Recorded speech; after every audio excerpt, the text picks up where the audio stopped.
Shalom, selamat pagi Bapak Ibu yang diberkati Tuhan. Kembali lagi dalam Sarapan Rohani STT Paulus Jakarta bersama saya Cindida Cruz, mahasiswi semester 6. Dan pada pagi hari ini sebelum kita merenungkan firman Tuhan, saya mengajak kita untuk berdoa. Mari kita berdoa.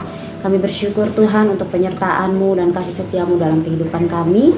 Pada pagi hari ini kami akan merenungkan sedikit dari kebenaran firman-Mu. Kiranya Tuhan memberkati, biarlah firman-Mu ini dapat menjadi berkat dalam kehidupan kami. Terima kasih Tuhan, haleluya, amin. Pada minggu-minggu ini kita masih ada dalam suasana Natal. Untuk itu di saat pagi hari ini saya mau berbicara tentang The Prince of Peace atau lahirnya Sang Raja Damai. Ya Bapak Ibu yang dikasihi oleh Tuhan kita Yesus Kristus, damai di dunia ini dapat dibuat oleh siapa saja. Tetapi damai dari dunia adalah damai yang penuh kepalsuan. Hanya Yesus Kristuslah sang pemilik damai yang sejati. Sebab dia lahir sebagai seorang Raja Damai. Mengapa Yesus disebut sebagai Raja Damai? Sebab ia lahir sebagai manusia dan Tuhan bagi setiap umat manusia. Kata damai dalam bahasa Ibrani adalah shalom, sedangkan dalam bahasa Yunani disebut eirene, yang artinya kesejahteraan penuh lengkap. Tuhan Yesus lahir ke dalam dunia ini bukan tanpa memiliki suatu tujuan, melainkan Tuhan Yesus memiliki 3 tujuan mengapa ia lahir ke dunia ini, yaitu supaya kita yang pertama adalah berdamai dengan Bapa. Kita dapat baca dalam Injil Yohanes pasal 14 ayatnya yang ke-6. Firman Tuhan berkata, kata Yesus kepadanya, "Akulah jalan dan kebenaran dan hidup. Tidak ada seorang pun yang datang kepada Bapa kalau tidak melalui aku." Ya Bapak Ibu yang diberkati Tuhan, alasan mengapa kita harus berdamai dengan Bapa adalah karena semua umat manusia sudah terputus hubungannya dengan Bapa dan dipenuhi oleh dosa. Maka Tuhan Yesus lahir sebagai seorang pendamai bagi hubungan manusia dengan Bapa. Nah, poin kedua adalah berdamai dengan diri sendiri. Kita dapat baca dalam 1 Yohanes 1 ayatnya yang ke-8 dan 9.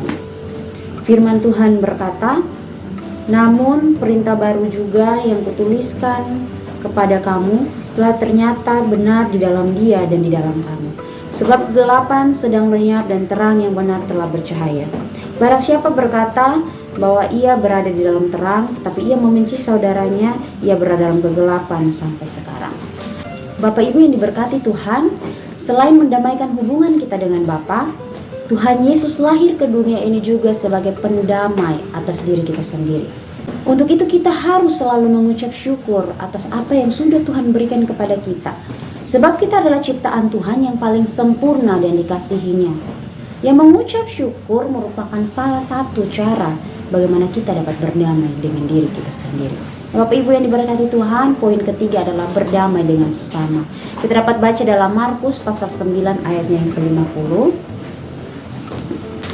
Firman Tuhan berkata, "Garam memang baik, tetapi jika garam menjadi hambar, dengan apakah kamu mengasinkannya? Hendaklah kamu selalu mempunyai garam dalam dirimu dan selalu hidup berdamai dengan seorang dengan yang lain." Nah Bapak Ibu yang diberkati Tuhan, tujuan Tuhan lahir ke dunia ini bukan hanya sebagai pendamai bagi hubungan kita dan Bapa dan berdamai dengan diri sendiri, melainkan agar kita sebagai manusia juga dapat berdamai dengan sesama.